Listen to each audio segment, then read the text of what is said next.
They're garnishing paychecks and seizing assets. Don't let tax debt destroy your life. Covington Tax Solutions will help you fight to get the best deal possible. Call Covington Tax Solutions now for a free consultation.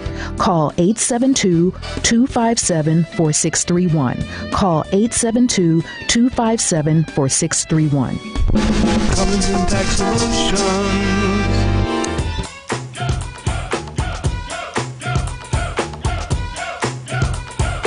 This is Miss Lady B, La Boricua. Now it's time for the Family Meeting News. I'm Michelle Peltier, and here's what we're following on the family meeting. Michelle Peltier. Okay. Happy Father's Day. Juneteenth has long been celebrated by Black Americans across the country, including in Chicago. Officially declared a national holiday in 2021, the day marks the date when the news of the Emancipation Proclamation reached enslaved Black people in Galveston, Texas on June 19, 1865. Chicago is built on the innovation and legacy of many Black people, including Jean-Baptiste Point DuSable, Ida B. Wells, Gwendolyn Brooks, they talk through my news, don't worry about it. Howard Washington, and many more. All festivities can be found on the City of Chicago website. What? Ooh, yeah. Opal Lee, the 97-year-old Texan known for her push to make Juneteenth a national holiday, was given keys Friday to her new home, which was built on the same tree-lined corner lot in Fort Worth that her family was driven. Opal Lee? Anyway, the ceremony will welcome Lee into the newly completed home. I'm talking about... Okay, so now just go to the next story. After more than a decade of lobbying, years of negotiating, and months of sorting out the logistics, it's finally time for candidates to file petitions to get on the ballot for Chicago's first ever school board elections. This is what Eric talks about all the time. Run for something. The week-long process begins Monday, June 17th, when hopefuls can start turning into Chicago election officials the minimum 1,000 signatures needed from residents who support their candidacy in one of 10 districts. The races will shape up by the June 24th deadline. Voters will choose 10 elected board members in the November 5th election. Then Mayor Johnson will appoint another 10, plus a board president. The new 21 board will be inaugurated in January. Please visit our webpage, tfmradioshow.com. You can subscribe and follow us on Twitter, X, Instagram, Facebook, Threads, TikTok.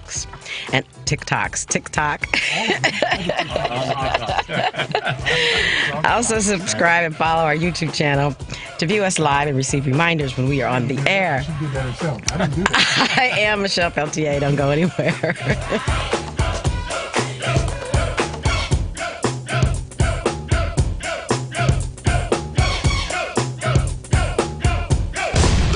Of Darnell Lyles is ready to help you.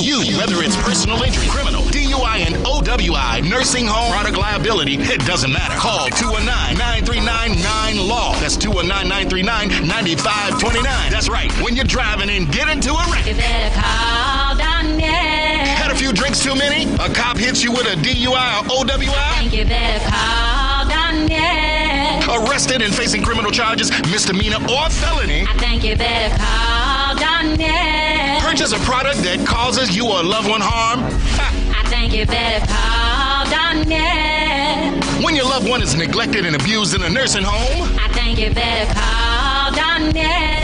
That's right, you better call Attorney Darnell Lyles and get represented right. And the first consultation is free. Yes, free. So call right now. 219-939-9LAW. That's 219-939-9529. Attorney Darnell Lyles. Darnell Lyles.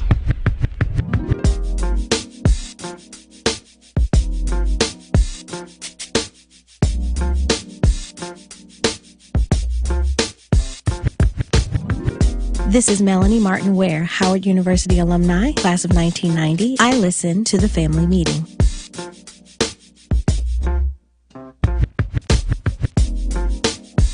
Hi, Ken Brown, KenBrownInternational.com. I listen to the family meeting. Welcome to the worldwide headquarters of the family meeting. It is family meeting time, y'all. Close that screen door. In fact, close all the doors because it's hot out there. Don't let my air out the house. It's hot. It is hot, It's but hot. I love it. I dig it this way, though. Indeed, I do. Hey, man, grab your phones, get on your computer, on your laptop, on your tablet, or whatever. Find us on social media. Like, subscribe, follow on YouTube, Facebook, all the stuff Michelle just said, including all of the TikToks. Judgy. Make sure you get all of them now. Also, be sure to visit the webpage, tfmradioshow.com. That's tfmradioshow.com. You'll find the archive music playlist, archived broadcasts, and a link right there on the website for you to watch the broadcast. We're on cameras, y'all. Y'all can see the faces here. What happened? What happened here? Is something going on here? What? Hello, is that Adrian? Yeah. Phone slipped off man, the receiver. Dude tearing up stuff, man. You can't Phone take that dude slipped off the nowhere, man. receiver. He's trying Can't to take him nowhere. He's trying to take Tear care up of stuff us. everywhere. Every time he come around, man, something get broke. What are you doing, man? He's on the mic. Look at this dude. You know We're what at I'm home. doing. You know what I'm doing. It's Sunday. Turn around away from the mic, man. It's Sunday. The family meeting is That's on, right. so you know what Yes. I'm doing. Looking around in his bags like he's somewhere else, man. In the space shuttle cockpit is the retired porn star Bobby Longstroke. Whereabouts is Curly Top today? Where's Curly Top? Oh, you got to say it right, though. Oh, you guys need Ooh. to both stay for the end of the show. Yeah, we got to take pictures today, Yes. man. Yes. You got to say it like this, though. Ooh, Curly Top. Hi, Curly Top. That's Devin and Paul, too. Some people call him that. All right, man, you can become a patron of our broadcast for as little as $5 a month. Visit that aforementioned webpage, tfmradioshow.com. Mash the button, become a patron. For as little as $5 a month, you can keep this stupidity going on. What kind of sense does that make? I didn't realize it was that cheap to keep the stupidity going. $5, man. $5 is all it takes. The number 773-763-927. Stupidity costs $5. Good point, Michael. Good point. 773-763-9278 is the number. 773-763-9278 is the number. Happy Father's Day to all the fathers out there. Mm-hmm. It is, Adrian and I were talking about this before y'all came in. I shouldn't even say it, man. It's too late now. I mean, Father's Day is kind of a burden. It's not supposed to be. I mean, for me, for a dude that... I get text messages from friends who I love dearly, but send me a group text message so I can say thank you to all y'all at the same time. Sure. Right? Because otherwise I'm I got to so glad I respond didn't to... send you one. I got to respond to 200 text messages saying thank you, thank you, thank you, thank you, thank you, thank you. I appreciate it, man, but, just, see, now I sound like an ingrate. Yeah, you do. Yeah. See? Well, did you hear from Oh, your fine. children? I won't say anything to you next time. Did you hear from your children? One so far. And I will. My kids are good about that. Oh, yeah. But they don't really need to. I mean, I'm cool. Was it your daughter? No, it was my oldest. Oh, really? They go in order typically. Do they? In age order, yeah. I love that. Yeah. He's the practical one. He needs to get it over with. So you got it at 6 this morning? Yeah. My youngest one might not wake up until 5 o'clock, and that's when they'll call. When's baby girl calling? Somewhere in between when she thinks about it, And I'm cool with that. I mean, it ain't that big a deal for me. All I know is that usually I end the day on Father's Day smoky. Dad, can you get on the grill for us today? So I got to get out there and bugs and stuff, making burgers for everybody. But it's your day. They should be doing that to you. You would think so, wouldn't you? You would think so. It ain't that kind of way. Or luckily, I never had the occasion to get the ugly tie. Oh. Haven't had that happen. I thought that was Christmas, though. No, it's both. Not for me. Is it both? Okay. I have got the crazy looking art, though. When the kids sit down, you think, that boy need to get his brain checked. Whatever this is he made, I don't know that he's quite right. But yeah, happy Father's Day to all the fathers, grandfathers, surrogate fathers, all the daddy types, all y'all. All y'all happy Father's Day. See, I did it all at once. So y'all can all say thank you all at the same time, and we're done. Michelle, thank you so much for the news. Our guest today, Michael Trail, priest at St. Thomas? Thomas the Apostle. That one. Yes. Yeah, over on the south side. Yes. Oh, sorry. In the historic Hyde Park neighborhood. Historic Hyde Park neighborhood. And from Detroit. Yes. Detroit, as they say sometimes. You're absolutely right. And he's adept at stealing hubcaps. Because that's what they do in Detroit. When I'm not saying mass, I steal hubcaps. Right, yeah, it's a side gig right there. How long you been the pastor? Is it pastor at that church? Yeah, I've been pastor at St. Thomas since July of 2001. So, July of 2021. So I'm celebrating my 3rd anniversary in a couple weeks. Oh, you brand new. Yeah. Oh, he's brand new. As a pastor, not as a priest. I've been a priest about 8 years now. Okay, so you don't really know nothing yet. The gray hair doesn't show? That's, you could have did that, though. There's things you could do. All right, I'm trying to go the other way. and who else is here? Old drunk ass Adrian. You know what it is. Yeah, he's here. Cheers. Yeah, Cheers. There's booze for them. They've got booze. Cheers. Cheers. Everybody's on the track to getting bent today. A little bit. Yeah, for Father's Day. I was trying to get bent today, so let's, Okay. Do you want to know what it is, though? I do. It's very good. We always have to see. Yes. We always have to talk about what it is. I wasn't that curious, but go ahead. I am. So this is called Uncle's Garden. And this has got Uncle Nearest. Look like red Kool-Aid. It's why it's Uncle dangerous. Nearest. Yeah. It's got Saint Germain, which is elderflower, a liqueur made from elderflower. Grenadine and a little bit of honey. Nice. Thank you, Stella. I like it. Yeah. Stella did this. Stella did Thank you, it. Stella. She's actually She's our officiating. mixologist. She's officiating a wedding today too. I love Yeah. it. She's trying to take your job. Yeah, she She ain't got herself a degree online. All right. She gonna run marriages now. There you all of a sudden. How about that? Correction, no honey. No honey? Oh, she Uncle corrected Nearest, you? Saint Germain and pineapple juice. It's very good. Okay. Yeah, Very good. that's what it is. Very nice. Okay. Gotta get it straight. When you gonna make the drinks, man? I make them sometimes. I might do like a pomegranate martini or something like that for her. I like doing martinis. I do those. Okay. She does brown liquor stuff. Even though this turned out to look red, it's Like red Kool-Aid. yeah, but it got made with brown liquor. It's good. Okay. Good stuff. Michael, what's up, man? Hey, thanks for having me. I appreciate it, Eric. Thank Are you sure? Are you sure, man? I got, I was told there's a blank slate and nothing but a good time, so I'm ready for it. You can tell that boy what he's getting into. What he said is what You give him a head basically fake, what I he's said. here always. So I said before we went on the air here that we were going to try to talk about churchy stuff. Let me tell you what came to mind. Sure. Something that we talked about 1-2 weeks ago. It is this whole thing with this Orange Menace dude who's running for president. And the fact that he was found guilty, he's a felon now, for trying to pay off a porn star so that you wouldn't find out that he did that. And he thought it was his notion, I got to believe it was his notion, that he thought that the church people weren't going to like him so much if they found out about this. Turns out, the church people don't care. He could have saved his money, huh? Yeah. So I remain confused about who the church people are, right? Because talking to somebody about religion is a if you disagree on any aspect of it, there's no resolution. Sure. Because if you can answer the question, God said it, I heard him say it, or God told me to do it, if both sides are doing the opposite thing and telling you that God told them to do it, okay, who's right? Right. How do you reconcile that, Mr. Fancy Pastor Dude?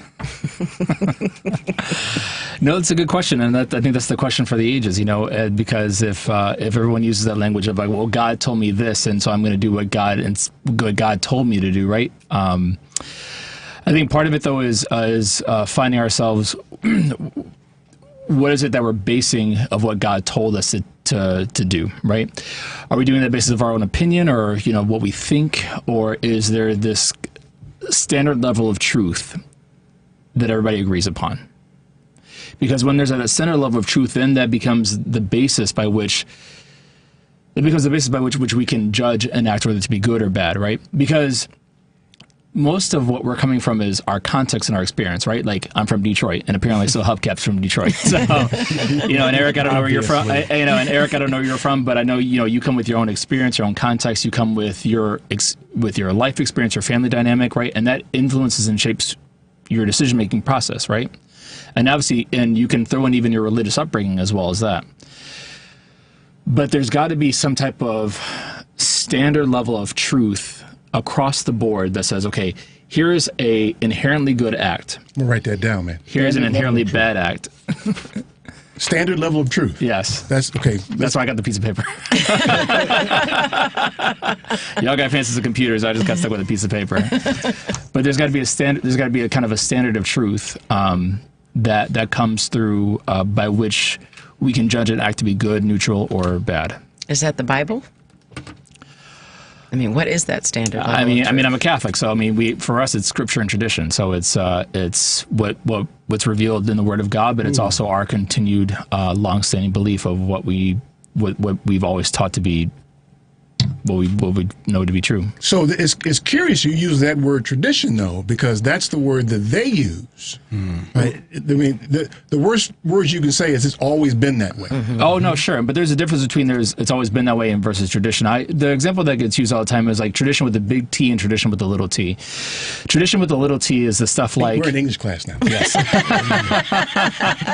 I mean, you're asking, So, this was the example that was given to me that I found very helpful. Tradition with a little t is we've always had green bean casserole at our Thanksgiving, and it's not Thanksgiving when we don't have green bean casserole, right? That's a little t. That's a little t. Now, if for some reason things change or people get allergic to green beans, and if for some reason we have to get rid of green bean casserole, it's still going to be Thanksgiving, right? Big T is, and again, using the motif of Thanksgiving as an example, the big T would be like, Thanksgiving is always the third Thursday of November, right? It's just, it is what it is, and secula secularum, there's no getting around it, right?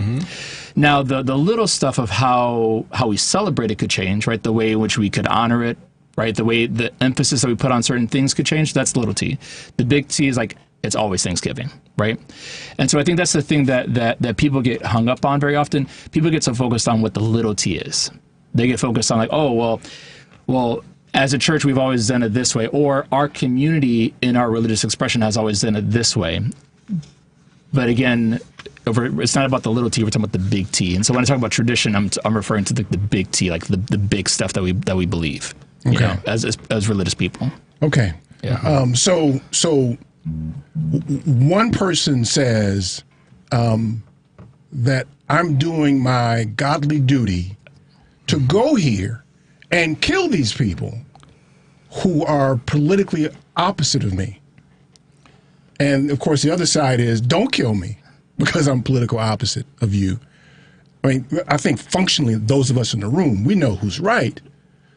But absent an example that's so wide, how do you get people to the point where they agree on that objective truth that you talked about? Sure. I think the biggest thing to always consider are to go towards every action should be a good action or a neutral action at the very least, right? So, obviously, like killing people, kind of a bad idea. Don't do that. Yeah, but they think it's good though that this person is eliminated. Right? Yeah, but so it's good to them. It might be considered good just in the sense that it's done out of protection, right? It's done out of a sense of wanting to. We don't want Biden to be president, so we're going to kill him. It's out of fear, right? Because they think they're saving the country. Right. Because God told them to. Because God told them to. Yeah. But I think very often too, we conflate our political life with the religiosity, and those two things don't always go together.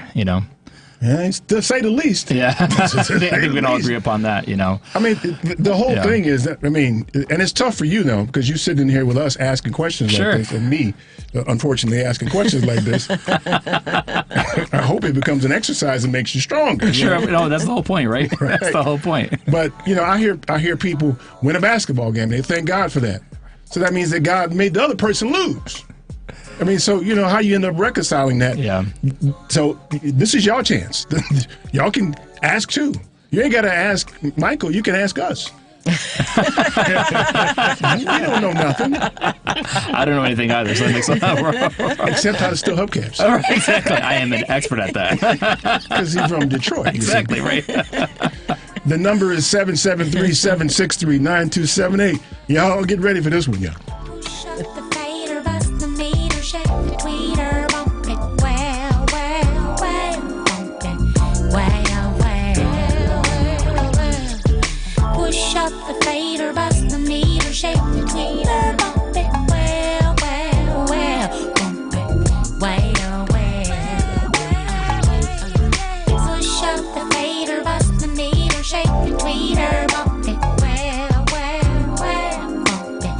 well, well. This is Susan Manuel, www.ablconsulting.net. Keep listening to The Family Meeting. Because it moves the band and then it moves the crowd. No, I love it when they play my shit sky. Hey, Family Meeting cousins. As you know, we've created a Patreon Family Meeting subscription and membership page to include you great listeners in our effort and give you a chance to very economically promote your business, organization, or local event. You can contribute as little as $5 per month to get your message out and support the Family Meeting as a viable voice. We know you appreciate our permanent interest dialogue, get up and dance playlist, and our great guests who stop by. So become a cousin and go to our website, tfmradioshow.com, and click the link. Calling all valued members of the American Veterinary Medical Association, or AVMA. Your future retirement goals can be achieved. Introducing the AVMA Retirement Plan. Tailored to meet the distinct needs of veterinarians with streamlined administration and reduced burdens. Vets enjoy unrivaled benefits that include service provider oversight, knowledgeable expert investment guidance, and delegated fiduciary services. Veterinarians who use this plan can say goodbye to annual retirement plan audits and annual retirement plan tax reporting. Veterinarians, you can enjoy retirement your way with customizable plans to suit your practice's unique structure. From eligibility to vesting schedules and more, elevate your retirement journey with AVMA's specialized plan. Learn more by sending an email to polaris@polarisadvice.com. Secure your veterinary legacy starting today. Email us at polaris@polarisadvice.com. Securities offered through LineStreet Financial, LLC, member FINRA and SIPC. Investment advisory services offered through Polaris Wealth Management, LLC. Polaris Wealth Management and LineStreet are not affiliated. Do you own a business in Illinois? Are you aware of the new retirement plan requirement that could impact your business? Listen up, this is crucial information you don't want to miss. If you're a business with at least 5 employees and have been operating for 2 years or more, Illinois law now mandates that you provide a retirement plan. But don't worry, we've got you covered. Polaris Wealth Management can be your professional partner in navigating this new landscape. We specialize in helping businesses just like yours establish affordable retirement plans that meet your needs and keep you compliant. You may avoid penalties as high as $500 per employee by acting now. Our team of seasoned professionals will guide you through the process step by step, making it easy for you to set up a 401k, a simple IRA, or another qualified retirement plan. Visit our website at polarisadvice.com for more information or shoot us an email at polarisadvice.com. We're here to help you provide your employees with the retirement benefits they deserve while safeguarding your business from potential fines. Don't let these changes catch you off guard. Contact Polaris Wealth Management today and let's work together to build a better retirement future for your employees and your business. Visit polarisadvice.com or email us at polaris@polarisadvice.com. Securities offered through LineStreet Financial, LLC, member FINRA and SIPC. Investment advisory services offered through Polaris Wealth Management, LLC. Polaris Wealth Management and LineStreet are not affiliated.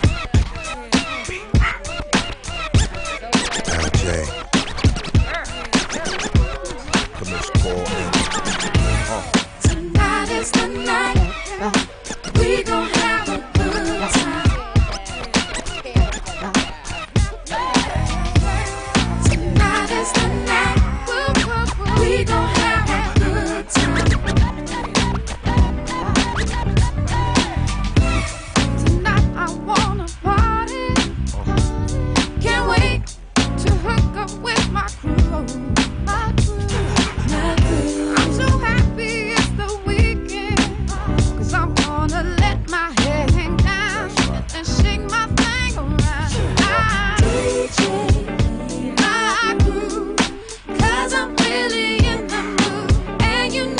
Just what to do tonight is my night. Tonight. Hey, this is Stephanie Miller. Be sure to tune in to my show Monday through Friday, 8 to 11 a.m. But right now, keep listening to The Family Meeting on Chicago's Progressive Talk, WCPT, AM and FM. Is she on from 8 until 11? Yes. She's on that long? Mm-hmm. Yep. It's a long time, man. Yep. Tom Hartman's on from 11 to 2. Yeah. He's got a 3-hour show, too. Mm-hmm. Yeah. How about that? Yeah. 773-763-9278. 773-763-9278. Yeah, y'all. Michael Trails here, fresh off Detroit. How long you been in Chicago now? 17 years. 17 years. 17 years. You're still Detroit-ish then. You got people in Detroit? Yeah, but honest with you, Eric, half my life has been in Chicago at this point. I moved out here when I was 17, and I'll be 35 in October. So, He's a young You know, 17 years ago is when there was a spike in hubcaps. it's well documented. All right. It's well documented. Just saying, man. Spike. I'm just saying. Yeah, I think that, and you guys weigh in when you want to. You don't leave it all to me. But I think that collectively, we all struggle with organized religion at some level. Yeah. Because of the humanoid actors who we expect to implement it. Sure. There's all kind of, these priests playing grab ass with kids and all that kind of stuff, and and then you got these people that attack the Capitol and they're carrying their Bibles with them and all this stuff, and then you go back and then there's the Black Bible, the Slave Bible, of course, which excludes certain things. Can you blame anybody for being confused? No, I think that's a very honest and fair assessment. I think everybody in their life at some point kind of goes through this. I'll call it a crisis of faith in the sense of like kind of looking at their own values and say like, what is it that I believe? Is this true? Does this align with my personal values? I think everybody kind of has that moment in their life. I think that's just a natural piece of it. And given just the kind of the complexities of putting religion into the life of politics and everything else in between, it can make a difficult question even more complicated. Just given trying to meld the two together, which doesn't always end well, Well, I mean, so take it out of politics and put it in business for a second. You got people like these Hobby Lobby people, sure, who are acting based on their religious beliefs. Chick-fil-A. Chick-fil-A too, yeah. Sure.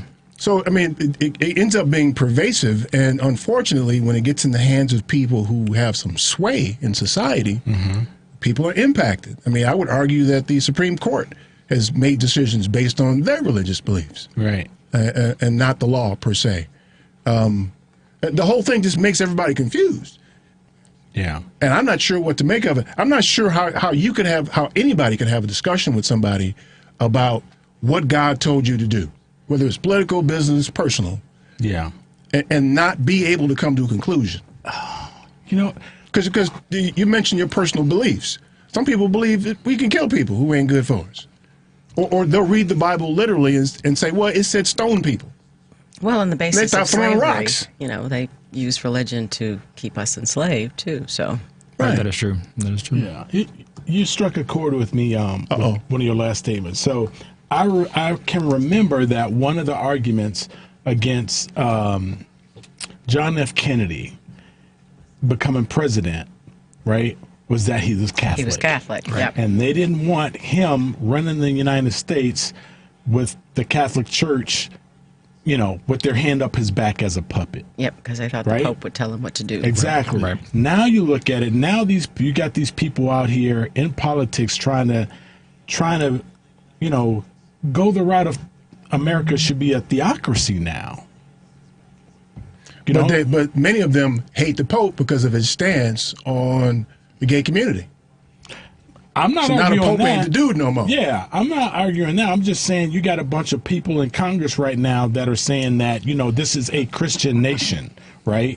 And so what's the difference? They say that you don't know what it means because of all these different interpretations. I understand. But what's the difference in one person being in the White House and doing things because of a faith being behind him as opposed to some other candidate being in there with a faith, whether it's Christian, Islam, Catholicism, what's the difference? But it's what you said. It's what's the right thing, and I think defining the right thing becomes almost impossible.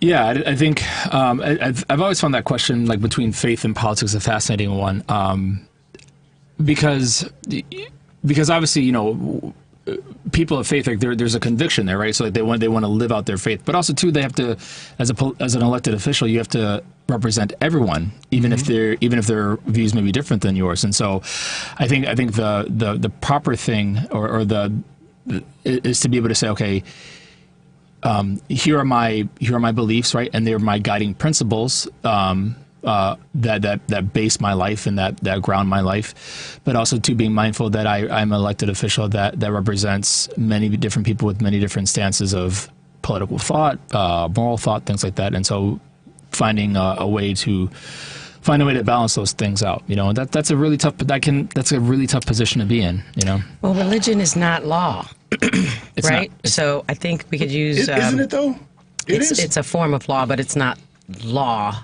You know what I mean? It's not like legislated law. Right. So I think we can use Joe Biden as a perfect example. He's a devout Catholic, goes to church almost every Sunday, but abides by the law when it comes to a woman's right to choose. And religiously, Catholic faith is opposed to abortion. But he knows that it's the law.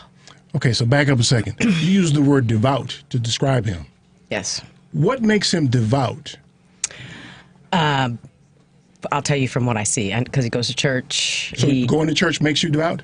No, you have to live it too. But I'm going by what I see. But I picked up on that because you said he's devout. Then you said he goes to church almost every Sunday. Yes. Like that's a criteria for you to be devout. Well, it should be. If you're devout, you should go to church every Sunday. It's part of what you're supposed to do. So if you don't, you're not devout? See how I get circular on it? See how that works? I would say that's I think it's let's be mindful here. It's a full package deal, right? You can't you can't just go to church and then commit atrocities the week afterwards and say, oh, I went to church on Sunday, I'm devout. You know, it's the integration of your religious practice, right? As in the midst of a community, but also taking the values that you've been given, and then having them integrate into your life, right? You know, and I think I think we can just kind of keep things on a very basic level, and just to say something like, okay, am I a good human being? Do I treat others with kindness? Am I empathetic? Am I compassionate? Right? And so so to call someone devout, whether it be the president or even just you, me, or the average Joe walking down the block, are they taking what they hear in the message and integrating into their life? Are they worshiping it? Are they a part of a community that helps strengthens them and emboldens them and helps them to be better people, right? And then out of the two, are they taking what they're doing? Are they taking what they've internalized in a good and healthy way and being a force for good in the world? I think that's what makes a devout person. So can you do all of those things you just described, not go to church and be considered devout? Well, in my estimation, sure. I mean, there are people who there are many people who do a lot of good things who never set foot in a church building. That can't be denied, right? Everyone, there are millions upon millions of these people in this entire world, even in the Chicagoland area, who may never step foot into a church, who may never crack open their Bible, but who do incredibly great things in the world, right? That does not make them, just because they don't go to church, does not make them a bad person. But can they be devout though? Right. They could perhaps be devout in their desire for good in the world. But they can't be a devout Catholic unless you go to church. Well, the prerequisites for being a devout Catholic means that you go to church on Sunday. You live out our faith, and you're putting two qualifiers against each other that don't match up. You're comparing an apple with an orange. You're saying, can someone be if someone's trying to live a good life and try to be a good force in the world, they don't necessarily have to go to church to do that. So it sounds like what I'm hearing is devout doesn't have to have a religious connotation. Is that what I'm hearing? Devout does, in our normal sense, does have a religious connotation. But yes, you can be devout in wanting to desire the good and working for the good, right? You think about people all throughout our history who may not have been religious, but worked tirelessly for the rights of others, right? We would call them devout and working for justice, devout working for peace, things like that, right? Okay. But yeah. So terminology is extremely important, and so I'm just trying to pick up on how Eric kind of not took issue, but was trying to get clarification, right? Mm-hmm. He says, so is he devout? So, and I think without saying it is he a devout Catholic? I guess there's criteria that means so that he's makes not, you because he don't go devout. every Sunday. He does go every Sunday. He goes almost every Sunday. He goes most Sundays. Most Sundays. Yeah. So you can be devout when you go most times? Well, he is president, so he might not be he's there busy. so you're exempted from He business. might be out of the country. Yeah. Or he might be sick, or, it might something going on. Yeah. Because see, when I hear terms like that, and this applies not just to religion, but it applies to everything. Sure. The tendency to want to categorize people is what really irks me. It's how it creates gangs and political parties and stuff like that. Yeah. And so, are you Catholic? Are you Baptist? Are you devout? Are you not devout? Yeah. So when you start categorizing people, that's when problems. That's how wars start. Yeah. But devout people don't say they're devout, I don't think. I was a devout Catholic, and I just... So you're not devout anymore? No. Okay. I'm just here a with you heathen? right now. It's Sunday. Just a regular old heathen, yes. Michelle, you're not a heathen. You're not a heathen. Eric, don't talk about her like that. Please don't do that. I don't like her too much. Regular heathen and extra heathen. I'll take my heathen extra crispy. Fried hard. Fried hard extra crispy. But you can see how you can create gang warfare. Yeah.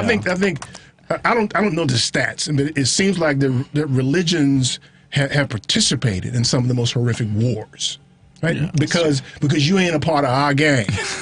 Yeah. And then our gang has these criteria. You got to wear these colors and be this place in order to be part of our gang. This is going on right now. You can't tell me that what's going on in Israel and Gaza right now does not have a connotation of God told us this was our land. So we're doing everything we want to kill all these children, to kill all these people, to take this land that God said was ours. So now people die because you've declared gang affiliates. Yeah. That bothers me when we do that. Not to mention, I think that the organized religion has a tendency to make a God smaller than he or she is. To describe our or their or any deity as needing you to pray to her sounds like a narcissist. God doesn't need us. We need God. God is fine by themselves. God is fine. God don't need us. Don't tell me that I'm going to hell if I don't pray. Don't tell me that. Because now it makes that deity a narcissist, doesn't it? Can I split a hair? Can I split a hair? Okay. So, and I have a feeling of where you're kind of going. Drinking, man. See? I mean, it was free, and it's Father's Day, and I'm a father, so.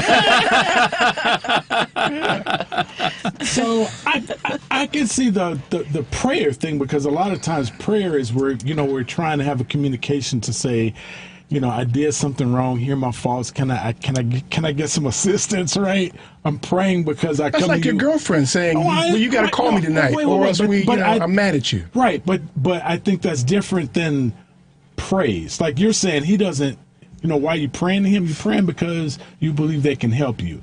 So I think if you're going to asking for stuff. Yeah, but if you because that makes you greedy then. Me, but not. But you were talking about God being a narcissist. He gave you life and a wonderful life at that, and you got to ask for more. I'm trying. What kind of human being are you? I'm you are not devout. I'm a heathen. Gimme.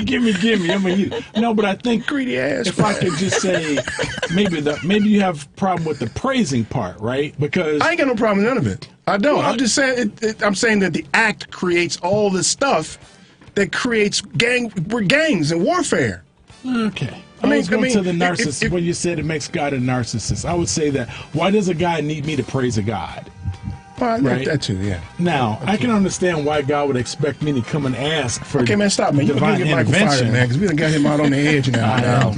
Now they think he's still hubcaps, and he ain't even hanging out with us. Right.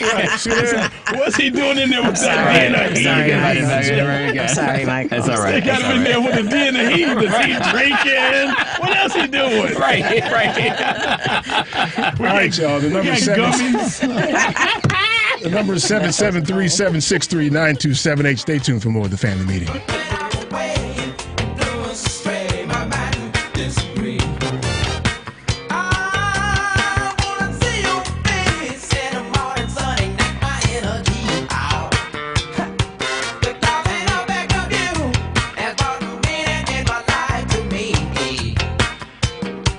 Hello, this is Kevin Pitts of Performance Consulting Group, and that is performanceconsultinggrp.com. Keep listening to the family meeting.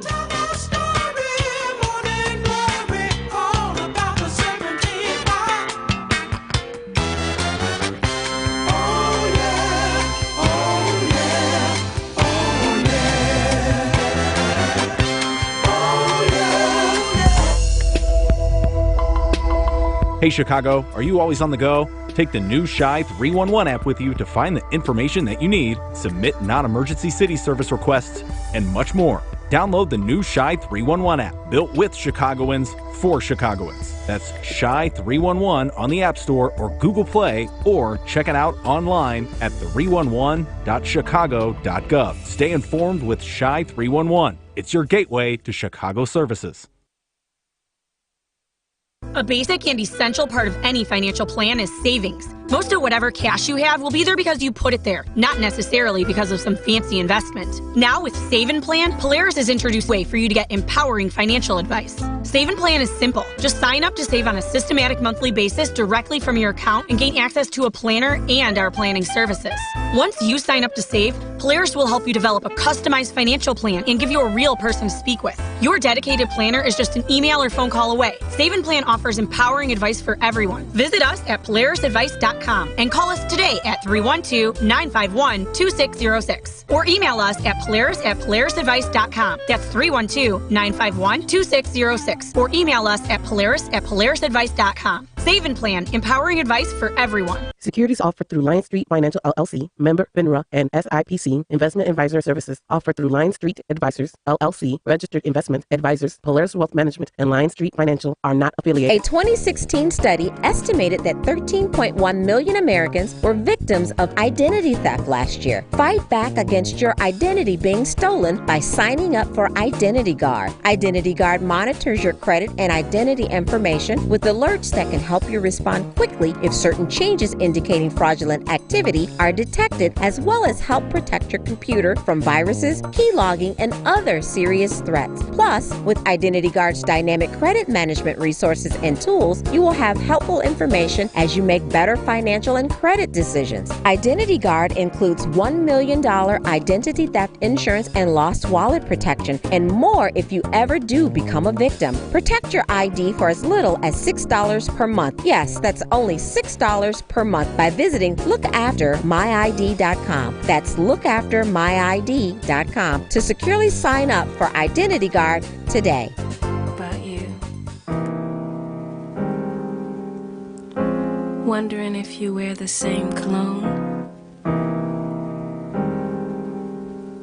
Smell good on you.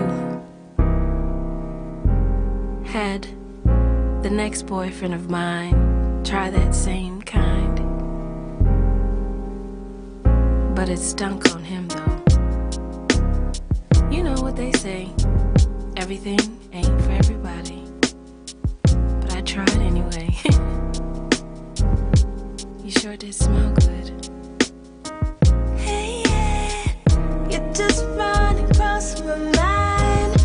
You just run across my mind. You just run across my mind. You just run across my mind. This is Rodney Harrington. Welcome back to the family meeting. Yeah, y'all. 773-763-9278. 773-763-9278. As usual, the breaks are far more interesting than the actual broadcast. Sorry you can't be here for that. I think they turned the cameras off too during the break, so Yeah, they do. we can make faces and stuff. Y'all can't see us in here. I mean, we'd be on damn near fist fighting up in this joint. 773-763-9278. So where were we? We were talking about gangs. Gangs. So categorizing people. I think it's my supposition that it's the effort by people to categorize people is where we see a lot of the strife and differences occur in our society. And I think that the organized religion contributes to that in an unusual way. I don't know, though. Eric, I'm curious to get your thought, though, because we make categorizations about people all the time, right? Mm-hmm. Do we not? I mean, we say, like, oh, tall, short, ugly, fine, whatever, yeah. Black, white. Right, exactly, right. No, we do. But the thing is, like, how it's the who gang you with is the problem there. Sure, and how do we, and also too, like, how do we use those categorizations that we've been given? That's what I think. Well, that's true too. That's true too. And I'm not impugning religion at all. Actually, I am. I shouldn't say that. I am. Because look, I'll tell you, I've said it before. I don't go to church. You know why? Sure. Because I don't want to. I'm a grown man. I can do what I want to. Did you when you were little? No. I mean, on occasion when they had things like Easter, when you got your church shoes and stuff, put them on. He's from Detroit. He had church shoes, right? No. I was born in the 90s. The church shoes were gone by that point. Oh, y'all wearing sneakers. He's rocking Jordans to church. Okay. Oh, my gosh. We had church shoes. You had to take your church shoes off when you got home. Yes. Put them in closet. You had church clothes, too, right? Yeah. Oh, yeah. Well, Catholics, yeah. What was it Hang called? them things up. Sunday best, right? Sunday You best. go to McDonald's and then just go to church right after that, right? Yeah. We went to McDonald's after church. After church. Okay. I think the bigger problem for me to go before. is how it presents, how this gang warfare presents itself in horrific acts. And so I think that collectively we can agree, if you harm somebody, kill somebody, frighten somebody, that kind of thing, that's generally a bad thing. Unfortunately, there are people out there who think that's a good thing. And I don't know how to. I've been asked before, and I'm sure you guys have too, you should talk to them. Yeah. I don't want to talk to them. They're imbeciles. We're not going to be able to change the world if we don't. But how do you talk to people who take that position and it's based on their faith? You can't even argue that. Well, you can't even apply objective truth to that. You can't apply any science or data to that because it's their faith. Yeah. So how do you have a conversation with somebody who says that you should be enslaved? Really their faith, right? Because God. Who are you to question that? I'm not questioning it. I'm just saying I'm just thinking. I mean, God is love. If you're doing something that isn't love, it's not coming from God. They think that's love. No, they don't. They do. Killing people? They do. There's people out there who think it's not love for mankind. It's just love for themselves and their own people. They think that if they kill Joe Biden, that's love for their people. But killing in general is not love. It's not coming from God. It's not love, but I mean, if somebody harasses my daughter, I'm killing them. I'm telling you, if my daughter gets harassed by somebody and that person comes up missing, I tell you, I did it. I did it. I think we need to have a and I love my daughter. conversation about you and killing people. Is this a theme that comes up there? Yes. Okay, let me say it this way. You're not going to see that person anymore, and I made sure you didn't. He's gone. We don't know where they went, but they just went. So, but I'm killing out of love, aren't I? You know, aren't I, Michelle? Michael said something before the break too, right? So he was talking. You asked him a question, and it was a while and a few sips ago. So I'll try to summarize. You didn't write it down. I'll try to summarize. But he talked about someone living in the faith and their beliefs about and trying to do good, right? And so. Good is one of those words, though. I know. But we were kind of talking about how politics leads over into religion leads into politics, and he said that. And the thing that I thought about was, Because one of the statements he made was, how people say, well, I live by the whatever, right? That's totally Mike Johnson, who said, I do everything based off of my faith and the Bible. But when dude got convicted, he went to the courthouse with some other GOP members and said, this was a sham trial and this is a travesty. Okay, but let me say this about that. He knows what's right and wrong, and he knows that. Are you sure? Yes, I'll tell you why. I'll tell you why. I'm not talking about whether he knows whether it's right or wrong. He got in front of national television, right? This guy who's supposed to be pious and devout and full of faith, right? And got up there and then said what he had to say. Cavorting with a porn star. With a porn guy that, yes. And there's a known liar, 2 Corinthians. Okay, go ahead, Michelle. I want to hear your point. Okay, let me see if I can get it together. 2 things. The first thing is about Eric Swalwell, because this matters to what I'm going to say secondly, if I can remember it. I will listen. So Eric Swalwell was interviewed by, I think it was Joy Reid, and she was asking him how he got along with his Republican colleagues. Was it tense or whatever?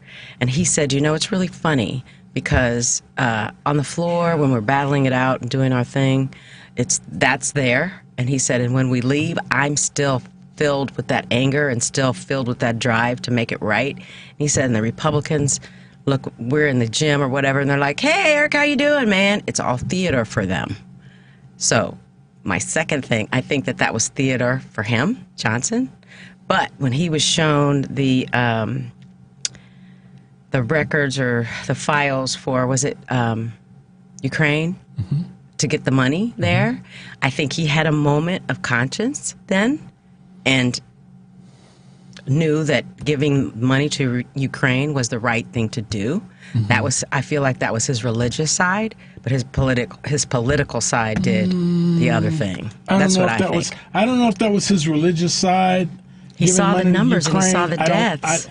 I don't think it was about the deaths. I think it was just about the threat of Russia. Because he wasn't going to give him anything. Being killed, and that's something that they don't tolerate well. He wasn't going to give him anything before he saw that report. I disagree with that last statement. But you know when they see little white kids being killed. No, I take that back because there's Sandy Hook. That's what I was about to say. Yeah. They did nothing when Sandy Hook happened. Nothing. Well, farther back, Colorado. They did nothing. They did nothing. First thing they said was, don't politicize this. But politics is how you change things. How you going to tell me not to politicize something when the political structure is how we change these things and keep kids from getting killed in schools? Okay. So, we ain't one of them things, man. Hey, I like it. I like it. Jump in at any time. He's got to take a position because the church is not for 501c3. You got to take a position. I know politics is not. We stay out of it. Yeah. Yeah. You see, he can't go there. Yes, out of it. Yeah. Yeah. So for my church and state. As church it should be. Okay, you're state. Okay. I'm a state. He's a church. For my purposes, so I should move. It's words like good. Yeah. Words like good, right? And so too many people define good different ways. That's true. Yeah. That's very true. Right? So if we say that you are this, you are a member of my gang because you're good, but we define good differently, now we have disparate gangs. And that's where things go awry, I think. That's how you create wars and all manner of antisocial behavior. I don't know how to square that, and I don't want to talk to them. Yeah, I really hate labels. I really don't like labels. They get weaponized all the time. I know this. The station here is you hear the tagline, really progressive and that kind of thing. But now you can see how the right wing is trying to make progressive a bad word the way they made liberal a bad word, right? Mm-hmm. So as soon as you categorize yourself or put a label to it, someone's going to find a way to try to undermine that label. Mm-hmm. And so I tend to not to care a whole lot for labels, although it is a way to identify yourself and your values, right? So there's some good in it, but at the same time... There you go with the good again. Well, okay. There's some What usefulness. words How can about we that? use? That's a neutral word. There is some I usefulness. prefer a positive societal contribution. Okay. Okay. Even that's kind of out on the edge. Yeah. but I think there's because they define usefulness. positive contribution differently, right? Yeah. Everybody describes everything differently. It's you describe it the way you describe it. That's the point. We got to figure out what the objective truth is. It's hard to do with religion. Yeah, I don't. That's my point. Yeah, you can't. I don't think there's like an objective truth with religion, and that's not a negative because objective truth is supposed. No. Because it creates confusion. No, because religion is about faith and what you believe, right? And it's not that it is. But when your faith is contrary to the objective truth, then you got conflict. Yeah, but there's difference between objective truth and belief. Belief is you just believe it. It can be a wrong belief, but you believe. Objective truth is something that you can measure hold the and thought, you can man, 'cause repeat. Michelle gotta do the news, you can repeatedly Don't say it find. like it's a bad thing. Michelle got to do the news, man. You know how Michelle Gotta is. get through the news. Hurry up. All right. All right, y'all. 773-763-9278. Stay tuned for more of the family meeting.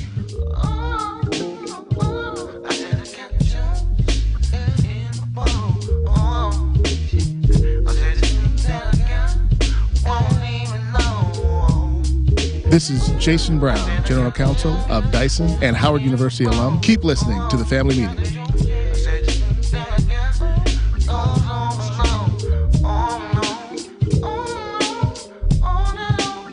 Do you have a pain that won't cease? A health issue that's not getting better? It may be time you visited Health on Earth Wellness Centers. With over 20 years experience, 4 Chicagoland locations, and patients that range from 2 months old to 93, Health on Earth Wellness Centers are fully prepared to meet all your chiropractic needs. We have state-of-the-art facilities in Crestwood, Tinley Park, the South Loop, and Naperville. Don't let being healthy be your last resort. Make it your first choice. Make an appointment today at healthonearth.org. That's healthonearth.org.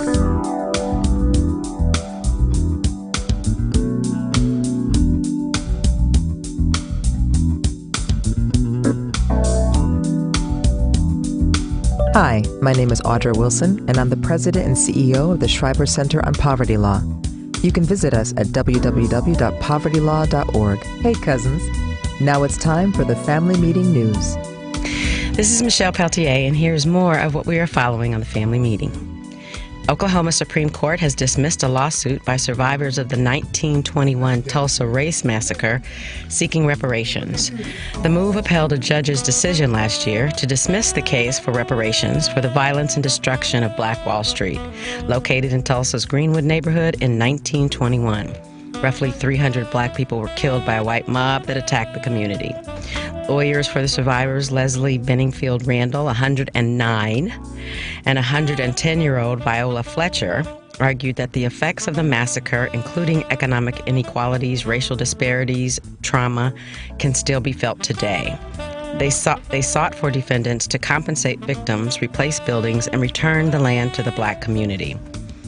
Justice Dustin Rowe said the plaintiffs' grievances were legitimate but didn't fall into the scope of our state's public nuance statute.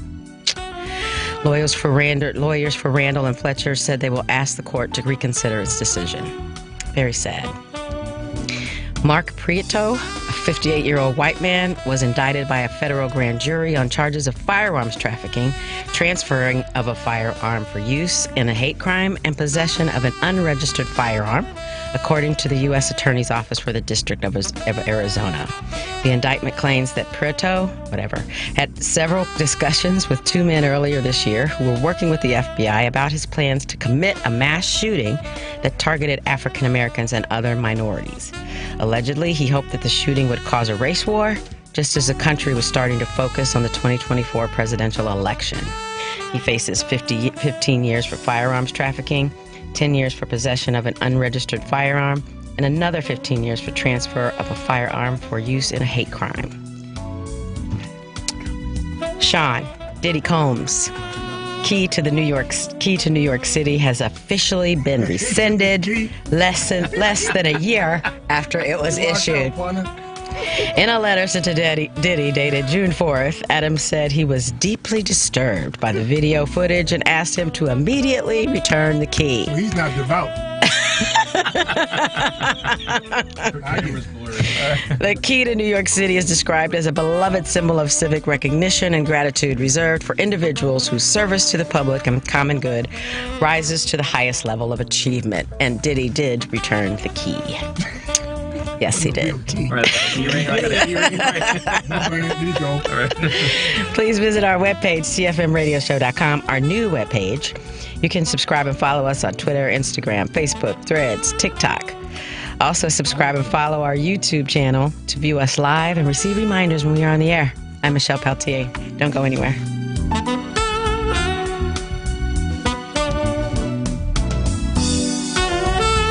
Joan Esposito, live, local, and progressive on WCPT Willow Springs, is powered by ComEd. Visit ComEd.com/clean.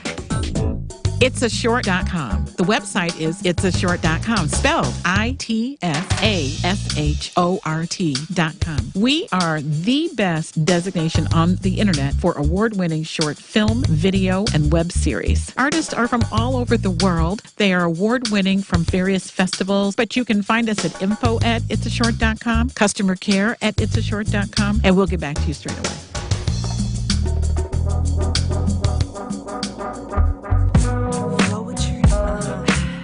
It's floetic, it's floetic, it's floetic, it's floetic, it's floetic, yeah. Poetry, we're alright. I'm the lyricist and I'm alright. She's songstress and she's alright. What? Letting them know. Yo, I say what's up? What's up with you? You feeling good? We feel it too. We're gonna mess now, set with this groove. I step on one, you step on two. Now when we move, we're feeling the vibe, right? Said if we move, we're making a vibe, right? And if it's day or if it is night, we're feeling alright. Said we be alright, alright. What? You let your body. I'm Richard Chu with First Capital Insurance Group, and my website is www.firstcig.com. Welcome back to the family meeting. 773-763-9278. Yeah, we got clergy in the house today, y'all. So, Michael, to be devout, can you be funky too? Yes. I'm just saying, you know, we have to contemplate that. Is that part of the list? Can you be funky? I think we're always trying to be better people each day.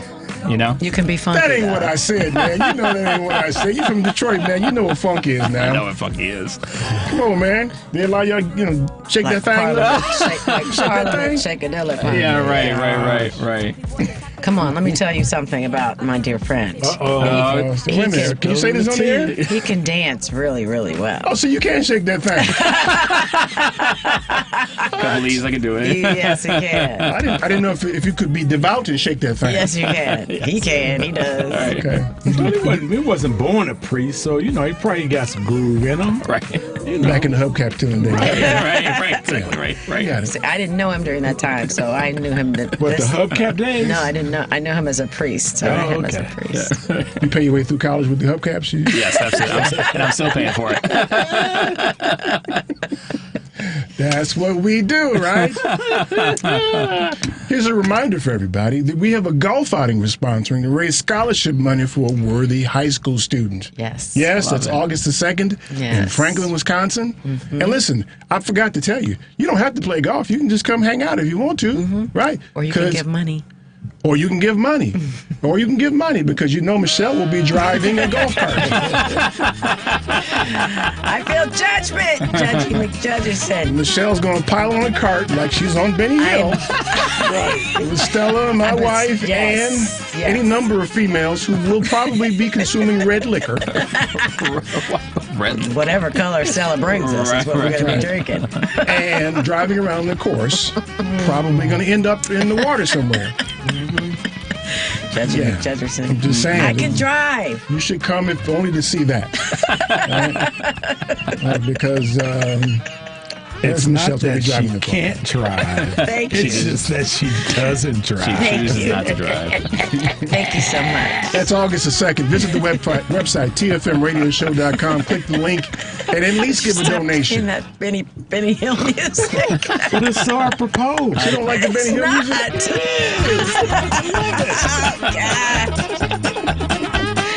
Oh man! Please Can't you see it? That brings visuals. I can't. Are you old enough to know Benny Hill? No, he's not. Oh, He doesn't my know. God. He's 30. Joke, man. You don't know the He joke? doesn't know. No. Go on I'll YouTube and look show for him. Benny Hill, man. Okay, I will. I'll pull out the VHS. Right. And then every time you watch it, when this song comes on, I'll think of you. Think of me driving the car, which is not gonna. You are. Ooh, child. Okay. yes, sir. Oh, my God. It's a worthy cause, y'all. Make sure you hit the website, tfmradioshow.com, donate or sign up to golf. In fact, grab 3 people and play golf. You don't have to play well to play out this course. In fact, it's golf. a public course. Go out there and tear it up. What do you care? Don't do that. Please don't do that. care, man. Care about that, man. Ragged ass course. 773-763-9278 is the phone number. So we have we've duped Michael to being in here with us. Michelle did this. I did it. I did. Michael made him think it was a safe place. It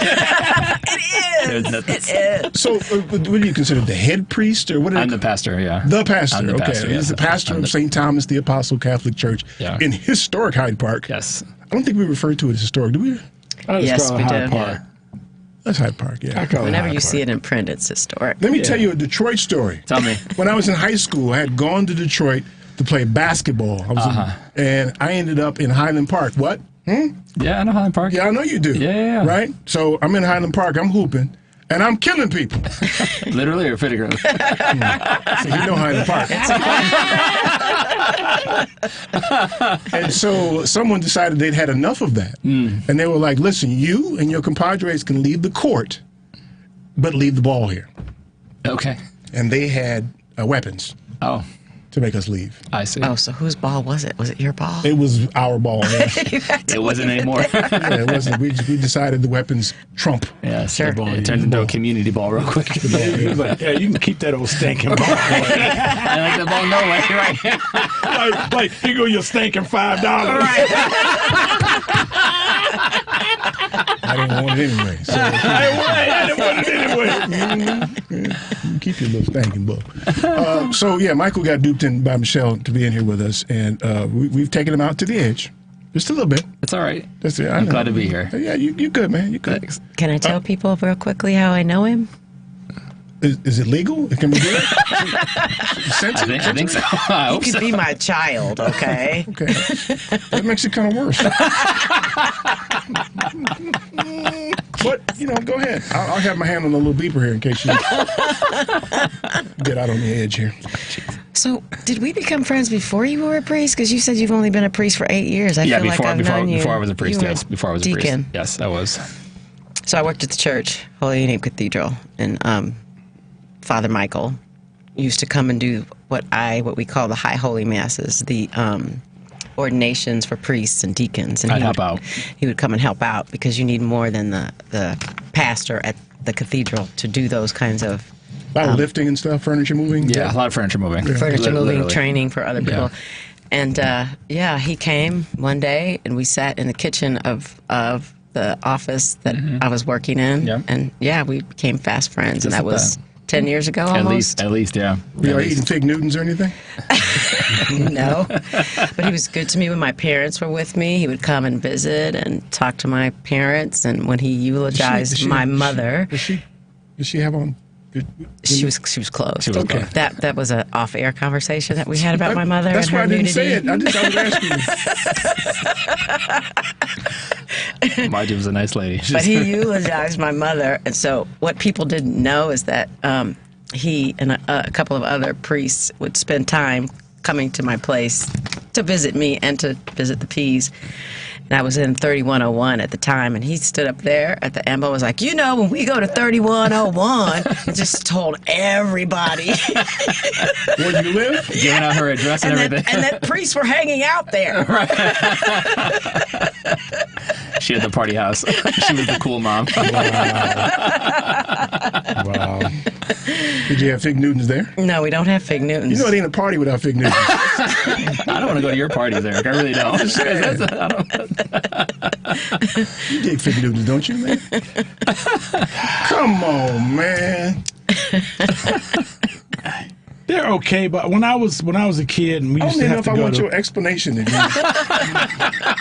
when we used to go to Mississippi when I was a kid, which was like that was our family vacation, a week or two in Mississippi. Wow, y'all living high, weren't you? Yes, my grandmother going to Mississippi for vacation. That was it. Woo-wee. Family reunion and vacation. And my grandmother used to make me and two other cousins, my cousin Bobby and Bodine, climb fig trees. Yeah, his nickname was Bodine. He was a junior, Nolan Smith Jr. But anyway, Bodine.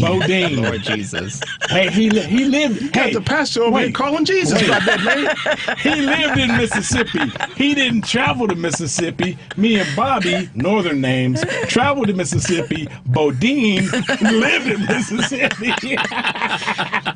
So my grandmother used to make us pick figs. You have to climb. We would climb a fig tree, and it was like just climbing a tree of tar and goo. And so we had them big 5-gallon ice cream buckets, right? Yeah. And you just pick figs until they were full, and until she said she had enough buckets. And we would come down. That's better you than her. Right. And we just came down stuck, covered in sticky gooey. You say this was vacation? This was vacation. And 95-degree heat in Jackson, Mississippi. Boy, y'all was living good, man. We was living good. High life. Yeah. So anytime I had, figs is like a psychological Who needs thing. Disney? We can go to Mississippi and get gooey on a fig tree. Who needs that? Damn Jamaica. We don't need that. Right. Mississippi. Punta Cana, never heard of it. What's that? You come down out of a fig tree, the only thing you're missing is feathers. That's the only thing you're missing is feathers, bro. You're covered. Damn. See, man, man. I probably should get the phones, man. Yeah. Because we done went way off. Let me get Ron calling from Michigan. Ron, what's up, man? Your homeboy's on with us. Hi, Ron. Hi. Yes, I wanted to talk to you. Hello, everybody. Happy Father's Day. Happy Father's Day. And I wanted to talk to him about Detroit because yesterday it was a mass shooting. I believe it was a racist attack because I believe the gunman was a white gunman, and he attacked a group of black party goers at a splash party. Do you guys have any more information? I just saw the news on it. Wasn't Trump just there, too? Wasn't Trump? Yes, he was. Yes, he was. Yes. Yeah, I see here at a splash pad in Michigan, there's multiple people shot at a splash pad here. Yeah. Suspects dead, 9 people, service. 9 wounded, including children. Suspect is dead. They got him. Oh, they harmed him. He was part of the wrong gang. No, he found him dead. They didn't do it. Oh, he committed suicide. He harmed himself. Yeah. Oh, that's just awful. Yeah, but He's not devout, is he? Why are you looking at me every time you say that? I'm sorry, Mitch. I'm teasing, Ron. Sorry.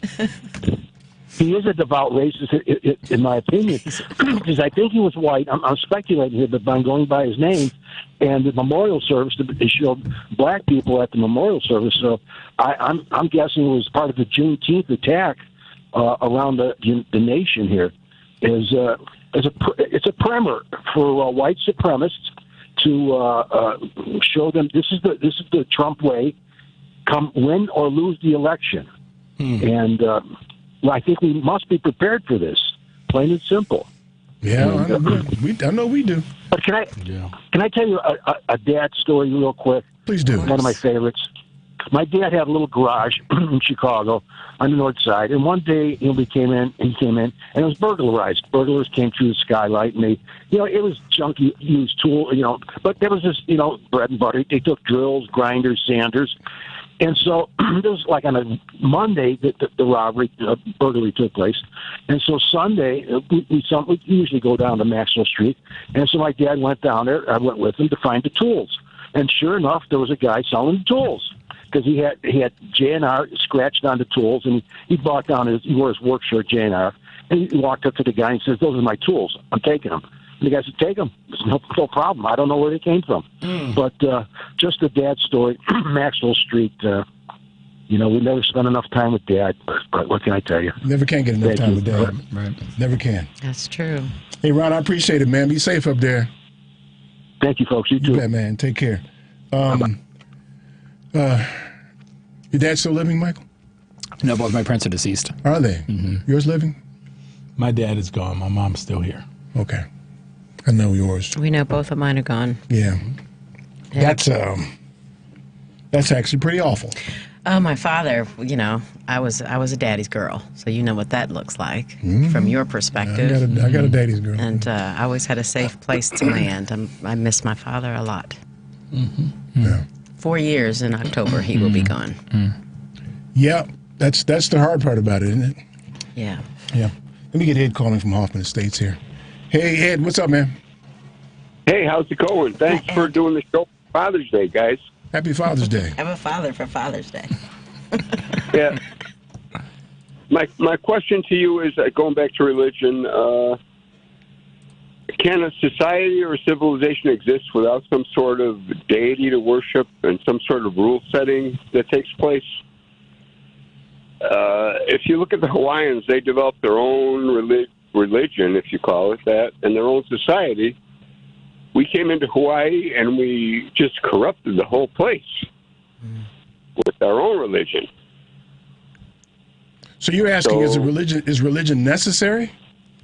Yes. Wow, that's a deep question. Let me let Michael try to answer that, and thank you for that.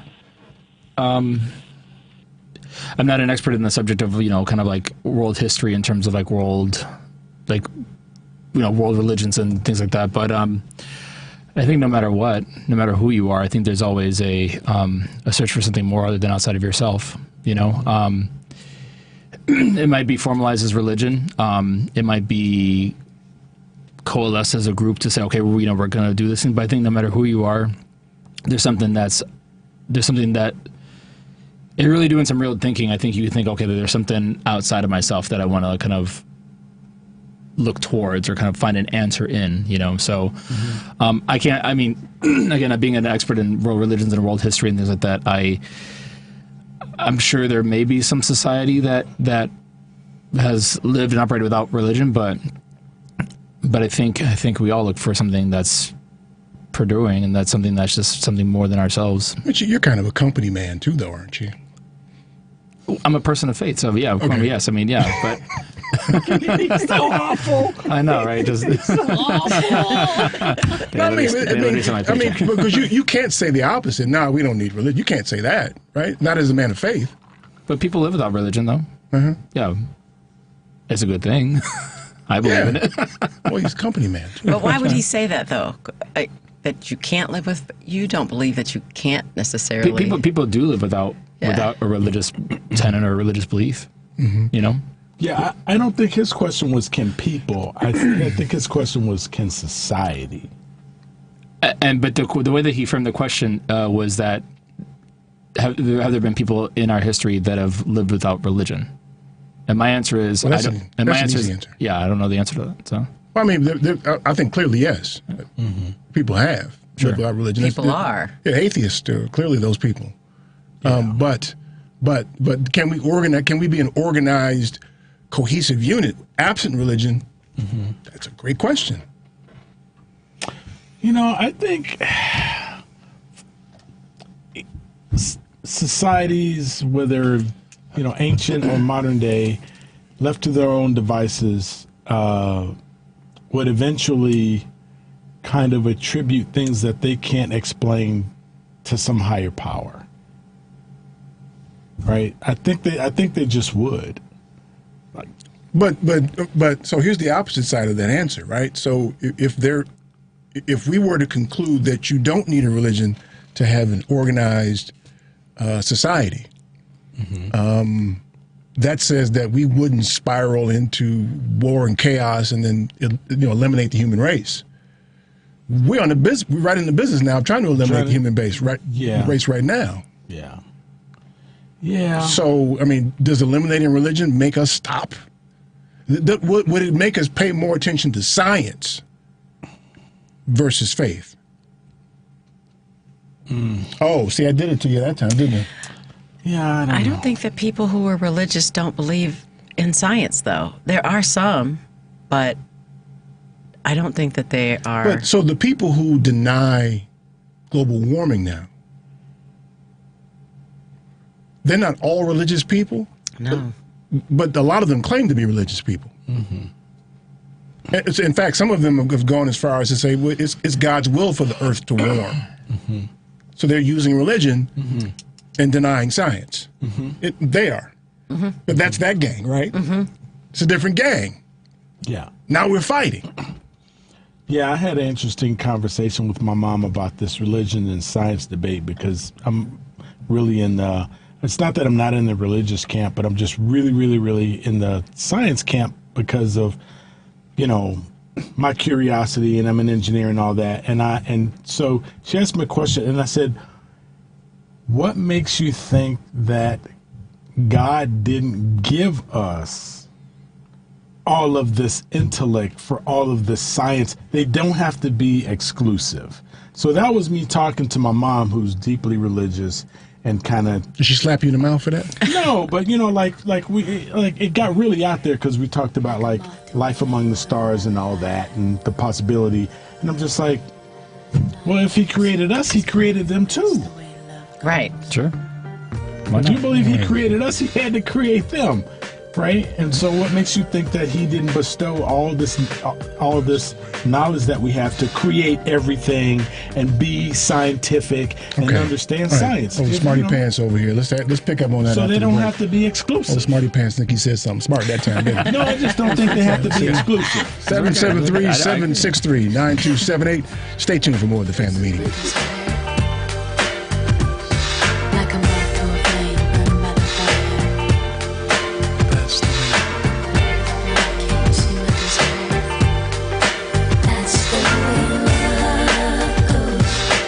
Hi, this is Elise Esch. Keep listening to the Family Meeting.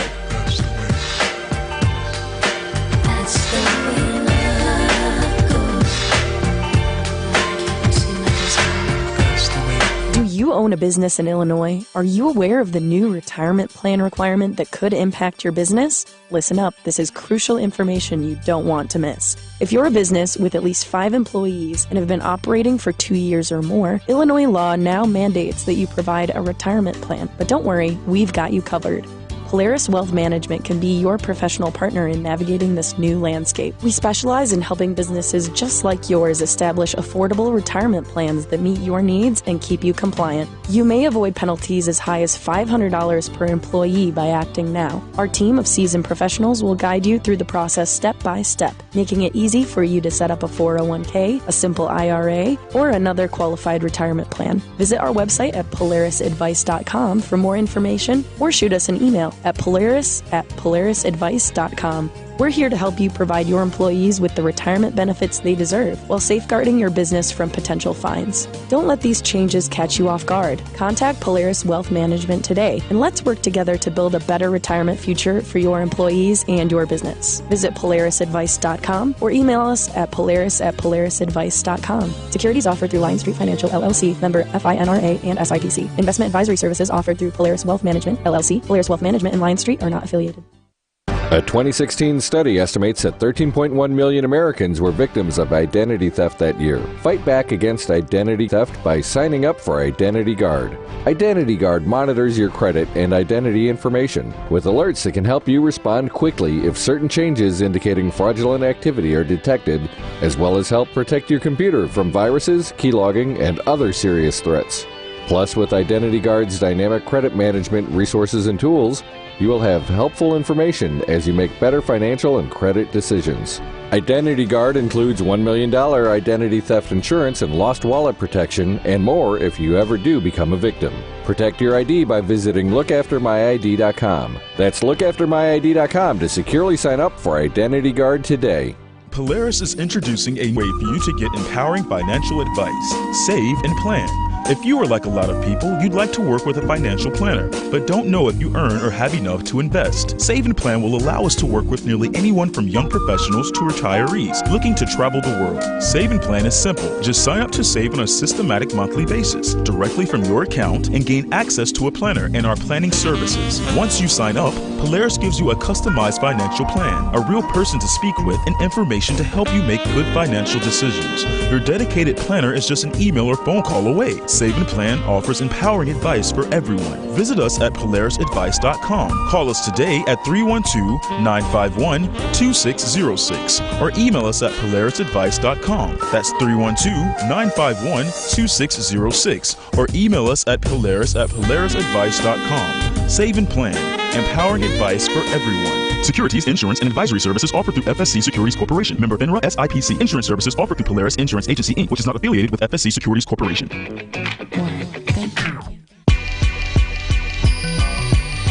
tell me, Slim, what you want to do when you know I'm in love with you.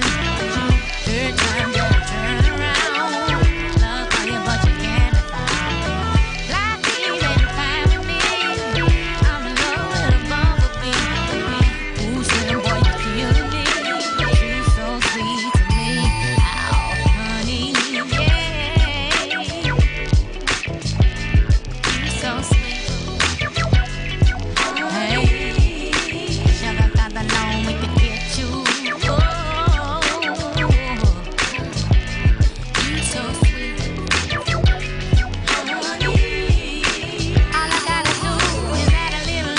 Hello, I'm Michael Hinton, Assistant Principal from Paul Revere. Go Raiders. Welcome back to the family meeting. Yeah, y'all, 773-763-9278 is the number.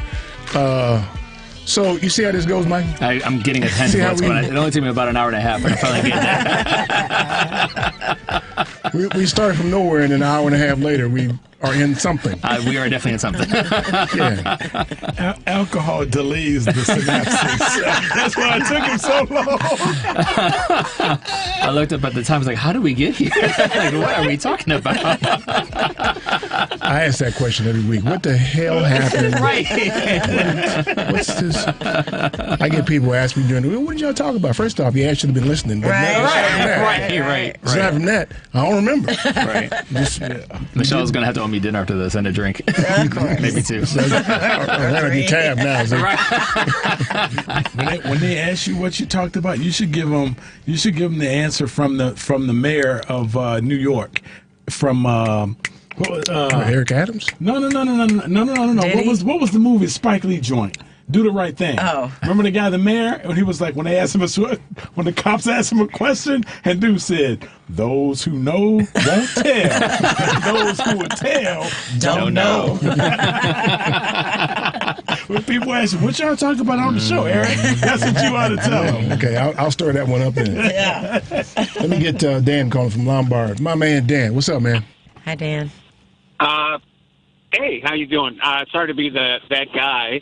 But see, that's a setup. Here we go. Setup. Science and religion can live together, I think, and even Papa Frank has an office of science. And as a Catholic, at least I identify as Catholic, I believe in evolution, and the church says that's okay. Mm-hmm. I don't really need them to say that's okay, but I think that for some people that's an anchor.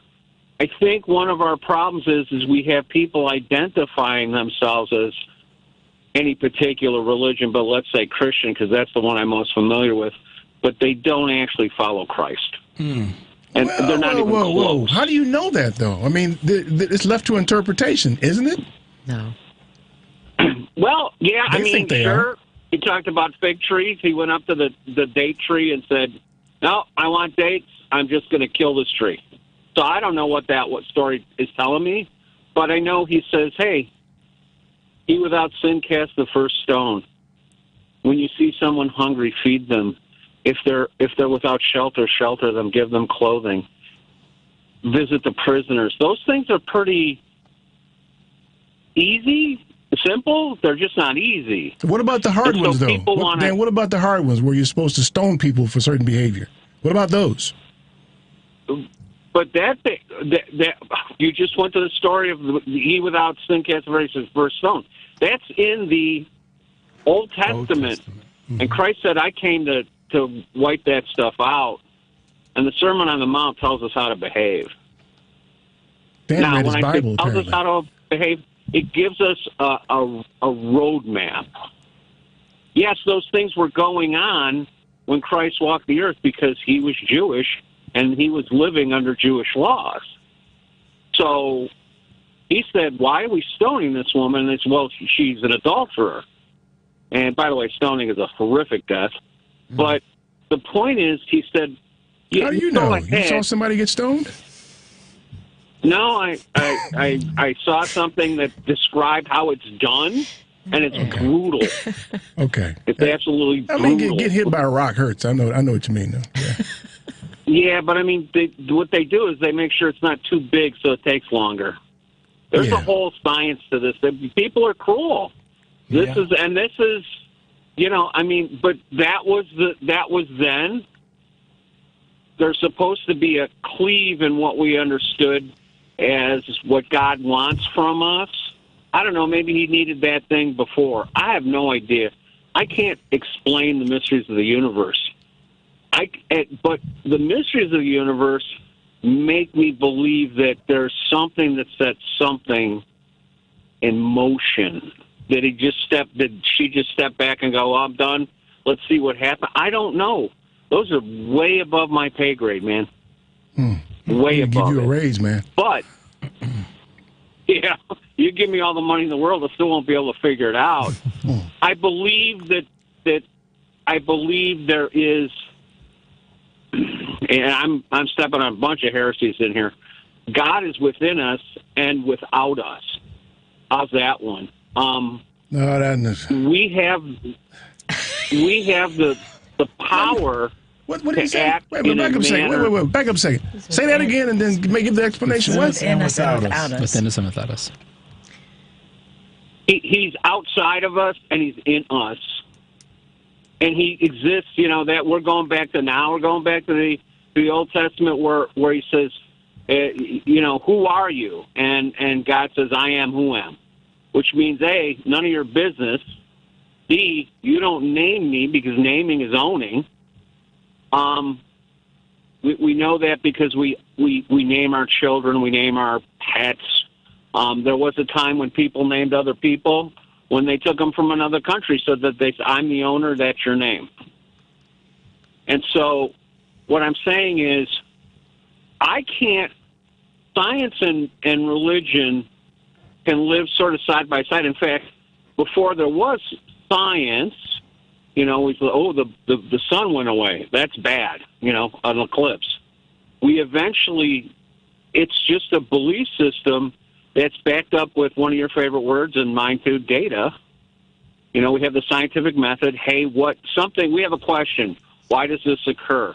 We have a theory. It occurs because the moon passes between, and then we do experiments and observations and math, and we find out, we can predict these things, so we must know something about an eclipse.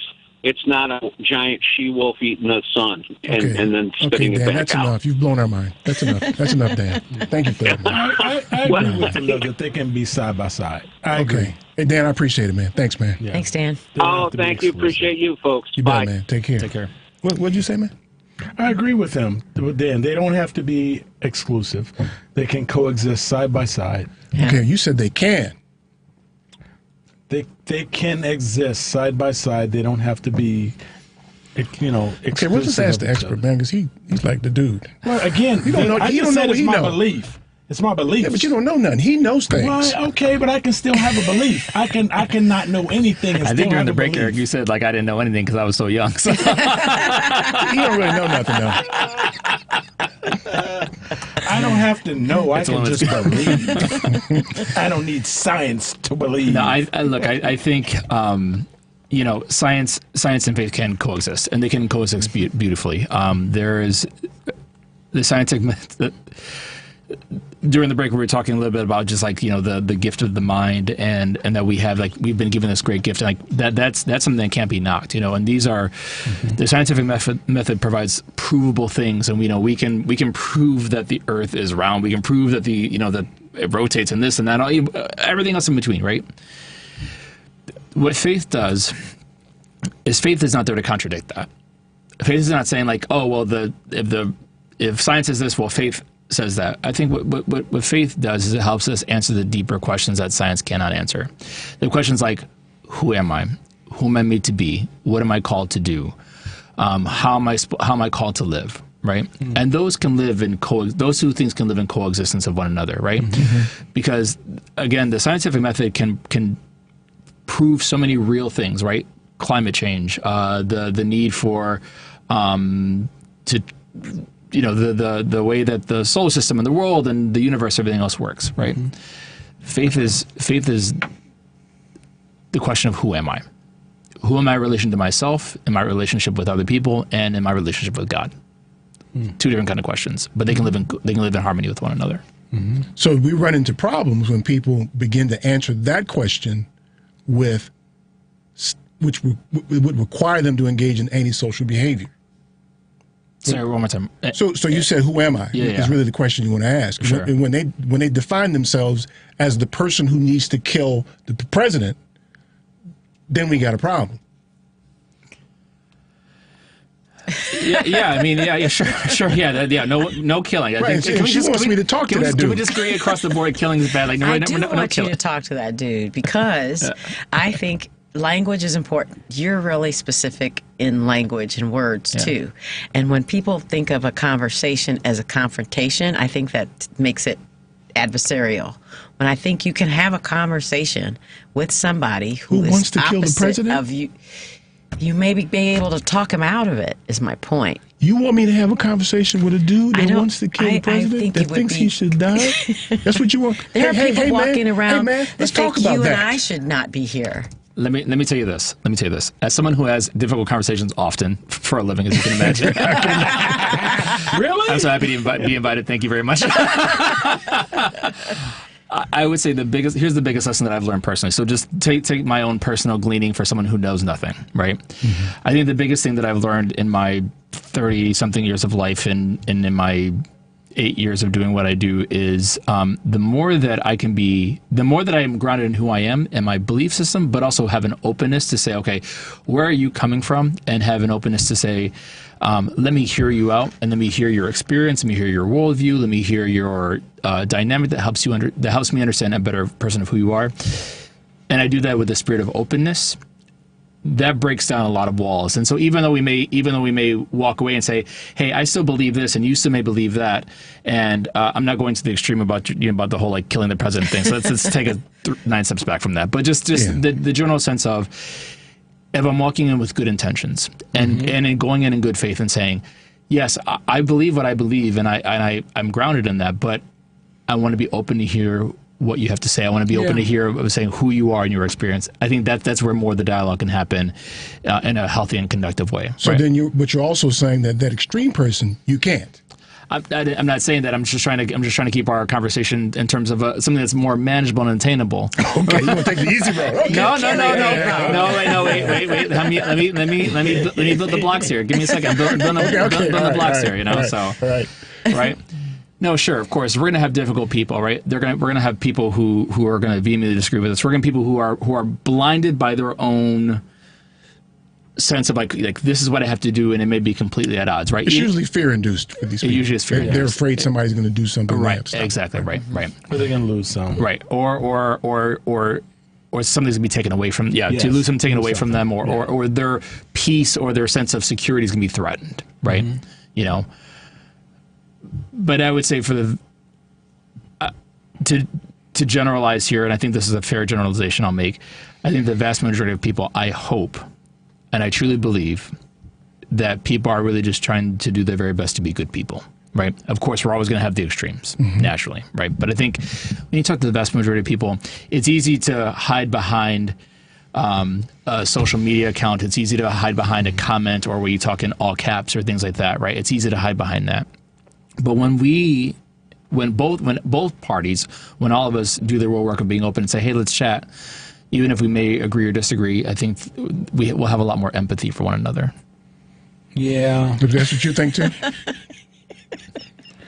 So here's something. Look at that side eye. You gave me a I side eye. felt it over here. I felt it over here. Yeah. No, I mean, I don't disagree with you at all. Yeah. I don't disagree with you at all. I just think that it's usually the minority of people who create the most problems. This right? is true. When you talk about the issues around crime and such in our communities, it's only a minority of people who engage in that. Yeah. But they end up becoming the overarching problem for the society. And I think that applies largely in society. And so while the majority of people, I agree, are probably reasonable, you can talk to them, it's these people that are extreme. Yeah. And they oftentimes will incite people who are normally reasonable to do things like they would do them. And that's where the problem ends up happening, I think. Yeah. I think sometimes when you get ready to engage those people, you can figure out whether you can actually talk to them or not by asking them, okay, we're getting ready to talk about this thing. Do you think that there is in any way that I could share enough evidence with you that would make you change your mind? See, our parents didn't do that, though. It's like, sit down. I wouldn't even. But because if they say no, you can't show me anything that would change my belief, you don't need to talk to them. Well, now, if they say, well, I agree it with depends. That. I agree with that. I think it should be like an organic kind of thing. You're in a conversation. Okay, we're going to talk about that when we get back. Yeah. Because your mama would slap you in the mouth. Sit down. Slap you in the mouth. What's what she says goes. So asking your mother, about me changing that my doesn't mind. count. No. All right, y'all. Stay tuned for more of the Family Meeting. Somebody that shaped is your claim to fame, and girl, I ain't leaving without you. No. I want your body. Your body. What's a drink? My name is Cecil B. Lucy, attorney at law and a certified public accountant. Keep listening to the Family Meeting. Get me out of line, they better shut up, shut up. You're moving them hips, killing me with every tip, girl. You about to get a tip to it. The worst Hey, Family Meeting cousins. As you know, we created a Patreon Family Meeting subscription and membership page to include you great listeners in our effort and give you a chance to very economically promote your business, organization, or local event. You can contribute as little as $5 per month to get your message out and support the Family Meeting as a viable voice. We know you appreciate our permanent interest dialogue, get up and dance playlist, and our great guests who stop by. So become a cousin and go to our website, tfmradioshow.com, and click the link. Calling all valued members of the American Veterinary Medical Association, or AVMA. Your future retirement goals can be achieved. Introducing the AVMA Retirement Plan, tailored to meet the distinct needs of veterinarians with streamlined administration and reduced burdens. Vets enjoy unrivaled benefits that include service provider oversight, knowledgeable expert investment guidance, and delegated fiduciary services. Veterinarians who use this plan can say goodbye to annual retirement plan audits and annual retirement plan tax reporting. Veterinarians, you can enjoy retirement your way with customizable plans to suit your practice's unique structure. From eligibility to vesting schedules and more, elevate your retirement journey with AVMA's specialized plan. Learn more by sending an email to polaris@polarisadvice.com. Secure your veterinary legacy starting today. Email us at polaris@polarisadvice.com. Securities offered through LionTree Financial, LLC, member FINRA and SIPC. Investment advisory services offered through Polaris Wealth Management, LLC. Polaris Wealth Management and Lion Street are not affiliated. I know I'm drunk now. Ladies and gentlemen, I forgot my favorite man sitting over there. His name is Mr. Doubleina, Mr. Bob Doubleina. Mr. Doubleina, Mr. Bob Doubleina. Mr. Doubleina, Mr. Bob Doubleina. Mr. Doubleina, Mr. Bob Doubleina. Mr. Doubleina, Mr. Bob Doubleina. Mr. Doubleina, Mr. Bob Doubleina. Mr. Doubleina, Mr. Bob Doubleina. Mr. Doubleina, Mr. Bob Doubleina, Mr. Bob Doubleina, won't you quit? You really make me sick with your fraudulent behavior. You're gonna make me flip and then an army couldn't save you. Why don't you behave, you little rugrat? Take a little tip from the tabloid, because I know I'm not paranoid. When I say I saw you trying to mock me, now you and your crew are on a mission trying to hawk me. But it isn't happening, you fraudulent fraudulent. This is Lisa Lenore, writer, editor, and educator. Welcome back to the family meeting. Yeah, y'all. So we had one of those conversations today. They're like, well, okay, that's good. Move on. That's how we do, right? Isn't that how we do? Yeah, it's unfortunate. See, here's the worst part about it. Y'all wasted 2 hours of y'all life today on this one. On Father's Day, nonetheless. On Father's Day. Why is it a waste? It's great. Just saying, y'all. You can't get them 2 hours back now. I took them from you. Yeah. Okay. Well, that's the thing, man. That really is the thing. Let me take this opportunity to remind you again about our golf outing, right? In case you didn't hear earlier. Yes. August the 2nd, sign up for the golf outing. If you don't want to sign up, make a donation. If you just want to come hang out, make a donation and come hang out with us. There'll be chicken. Oh, this is another one that you don't know about. There'll be chicken. From where? I'm just saying there'll be chicken, and that has to mean something to you. I'm just, that has to mean something. I'll explain it later. Okay. It's hilarious. Is that a dig at Richard? Yes. It's not a dig. Yeah. It's a love thing. It's a love announcement. It's not a show without a dig at Richard and his I'm not even going to say wings. I'm going to say wangs. His wangs. If you're out there, Richard, yes. wangs. We should take Michael when we have chicken wings with Rich ones. Only if they're fried hard. Eat some with a knife and fork. That's a thing, man. That's all right. That's good. It's proper. It's a thing, man. I like it. Before you go to something else, can we thank our YouTubers today? You like to do that, don't you? I do. I appreciate I hear y'all been wilding out there, man. That's what I hear. Them. They're part T. of the Hudgens, of course, Tamra and Jazzy D, Lisa, Ed P. Oh, look Mark at this. Sykes. Look how animated they are. Yes. See what religion does? It's causing a war right here. Oh, you guys, thank you so much. Ed, I thank you so much. We thank you so much. They're fighting. Aren't they fighting? They're it's fighting. all love, Bill. Yes. That don't look like no damn love to me. That looks like fighting, man. Well, it is the family, so they're going to fight a little bit. Hey, thank you guys. It is what it is. If they were in person, they'd be yelling. That's okay. That's what you do at a family meeting. Oh, my God. Thank all of you so much. Thank them for what? For fighting? For being here. And being a part of the conversation. Don't made them mad at each other made now. the potato salad. Just eat it. Exactly. Don't ask who made the potato salad. Just eat it. Even if it got raisins in it. That's right. Yes. All right, y'all. Let's see what's on Tommy's mind, shall we? Yo. What's up, Tom? My fellow Americans, it is once again that I come from the hallowed halls of sanity to warn you of the charlatan known as Eric Grant. He's setting you up with the frivolous donations. When you give your money and you show up for the chicken, it has already been set up that there will be a chicken buy. We're going to come and rob, and we're going to take all of this chicken. And then he's going to cry out, I don't know who did it. I don't know where they went. And he's going to ask you for more money. And he's going to tell you it's more chicken this time. We're going to even throw in some turkey. Maybe even a gas card or two. And because reality does not fall into your lives, because we will not sit down and ask ourselves a simple question. We are now 5 months away. And as the show used to say, so as the sands in the hourglass, these are the days of our lives. So I just want to ask the question and go back. Hold on a second. Can you give me a shot of the elixir of common sense, please? Thank you. I would suggest that some of you drink the elixir. Tommy is now selling elixir of common sense. It will enthuse you like the movie Dune, and for that moment, the spice will invigorate your mind, and you will begin to understand that attempted takeover of the federal government of the United States of America has happened.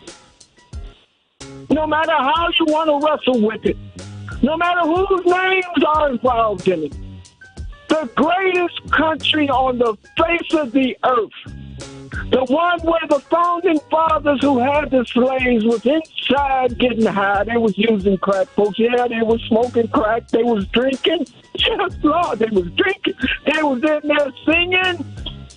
They was getting their freak on with the... No, stop that. This is a church. And then one of them broke out the Bible and said, "Let's pray."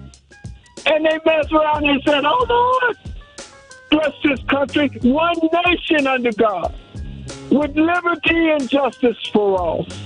And do you not know that a bunch of old men decided that they had the alienated right to take away the rights of women?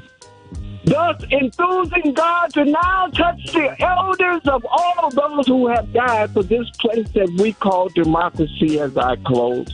To ask you as you sit at your tables right now, I want to ask you.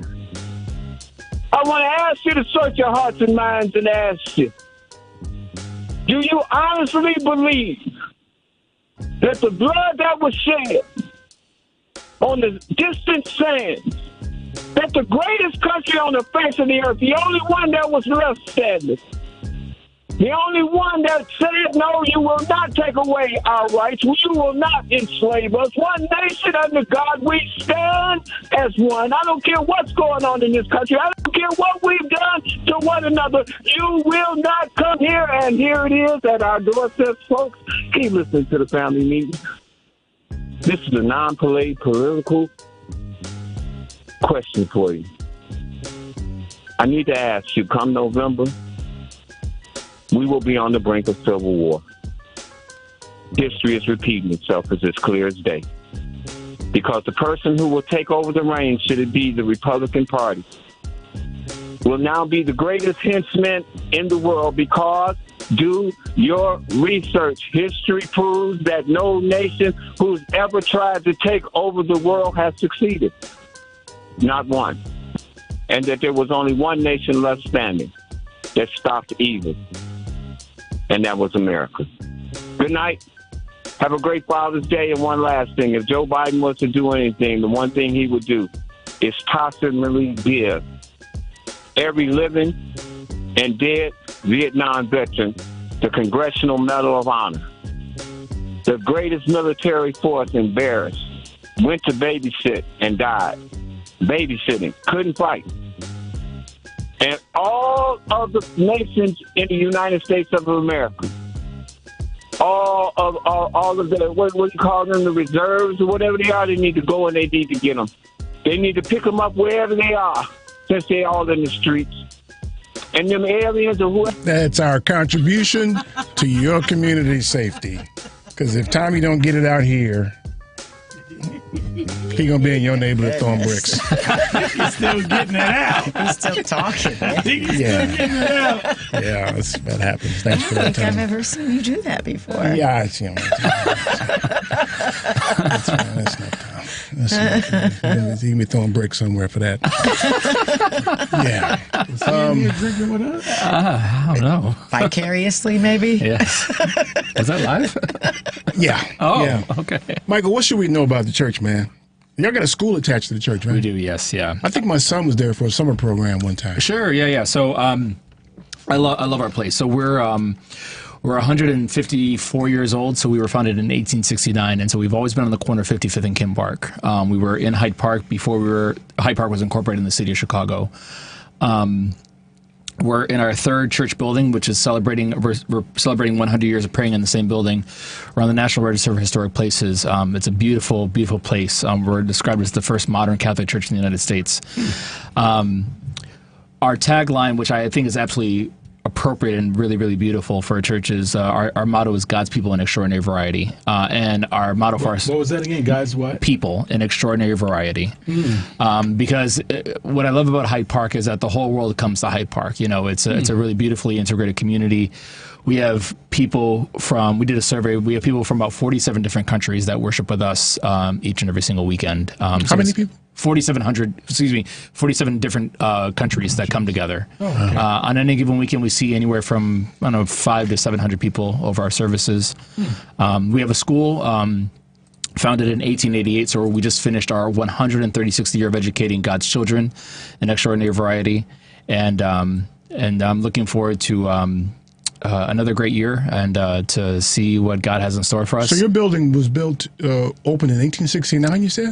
We were founded as a parish in 1869. The building that we're praying in was dedicated October 12th of 1924. Okay, I was going to say, because that's prior to the Chicago fire. Yeah. No, we're post Chicago fire. So, but it's a really cool community. We have people from the University of Chicago. We have longtime Hyde Parkers that pray with us. We have people who are undergraduate students. For those of you who know Hyde Park, it's a really diverse community, and that gets really well represented at our parish. And so I'm really proud to be the pastor of that community. I got a funky band in there, man. we love a good organ, so it's about as good as it gets, right? It's about as good as it gets. So you ain't got like Jerome on the bass or nothing? No. We haven't had Jerome on the bass since like '84. So okay, yeah. Let me just add that Michael's a very good preacher. I mean, he's That's not sweet. the standard That's very vanilla sweet. kind of preaching. Thank you. He's What do you think she would say if you weren't sitting here? I'd say the same thing. He's a great preacher. Thank you. I appreciate that, Michelle. You Thank know, you know that. I appreciate that. I work hard at it. I work hard at it. The preaching's important. I mean, but he can, walk and, do all that stuff. Can you walk and talk at the same time? No, I mean, well, And chew most What? And chew gum at the same most time. priests have to stand by the ambo, And but he hold can up walk. a drink. Right. So my wife is Catholic. I'm not. But I've gone to church with her a few times. Yeah. And it's very different. It is very different. She's gone to services, and even the funeral services are very different. Yeah, that's true. Yeah, and so it's just very different. It's different from what, Adrian? What? That sounds accusatory. Okay, so little judgy, doesn't it? So in a word, I What you will mean say, different? The Catholic Church. I want to know what he's The comparing it services to. that I've gone to, they weren't as animated. No, How right, about sure. that? No, that's in fair. services in what denomination? Catholic. So when I've gone to church, Doesn't my that feel wife's judgy? Catholic Don't you feel church. judged? You feel judged, I don't want you? to throw this I something do. at you. Really. I feel judgment. I feel judgment. She got on it right away. Different how? Different. You did. You had a lot of bass in your voice when you got said on it. that. Yeah, really. Didn't she say it like that, Michael? She said it. He's not going to agree with you. You know what? I'm not going to take any inflammatories about the Catholic Church. Okay, let's let Michael on. Y'all got to behave. Michael's here. Yeah, I know. I don't know if I'm going to be invited back. I don't know if I want to be invited back. But that was my Michael. That was my experience. I appreciate it. No, I appreciate that. I know, especially in Chicago, many people have the experience of like Catholic and so they might have gone to Catholic school, even though they might have belonged to a different denomination. They might have gone to church somewhere else on Sunday, but they either went to Catholic school or they knew somebody who went to Catholic school. And especially in Chicago, many people knew what their local Catholic church was, even if they weren't Catholic. My vice principal, he's not Catholic, but he grew up in Little Flower over on like 88th and Wood. He knew that was the local Catholic church. So I hope, and my own desire, my own goal as pastor for the parish is just to make sure that we're a force of good in the community, where people will see us as trying to build the community up to be better people. Where we try to live out the gospel of like helping the sick and clothe the naked, and just being a place where people can come and find refuge. If you're feeling burdened, you can come and be unburdened. And even if 168 hours out of the week, you're feeling tired, you can just take an hour, just take a rest and just be. Wait a minute, so you said I can come by there and get something to eat and get a nap? Come on there. Come on there. What you Go saying? and pray. Yes. You can pray in the church. No, he said I can get some rest. For you, Eric, I'll even take you out to dinner. So. I'm just saying, didn't he say we can get a biscuit and get a nap? Didn't he say that? Hey, when I walk into church, there ought to be a 2-piece wing. We got Harold's on 53rd, so you can walk right down. The church should have Harold's on speed dial. All right.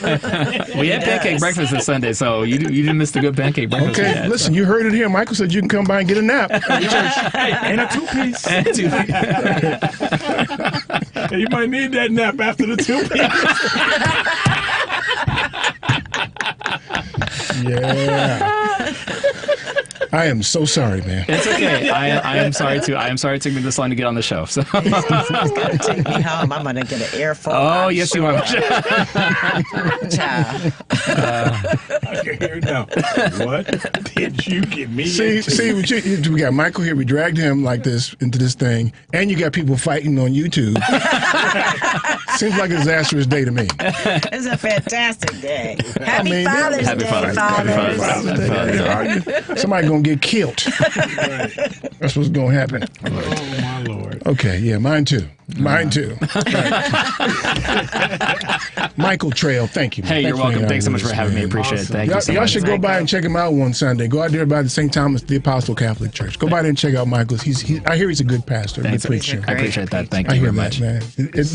Jerome ain't there with the bass, but Michael's there. So I appreciate that. I appreciate that. It'll be cool, man. Yeah. All right. Thanks so much for having me. I appreciate you both. Thanks for being here, man. Thank you. Listen, that's all the time we have. I want to thank you for yours. Tune into the family meeting every Sunday at 4. Oh, I forgot to thank Bobby Longstroke, our retired porno. Thank you, Bobby. Tune into the family meeting every Sunday at 4. I'm your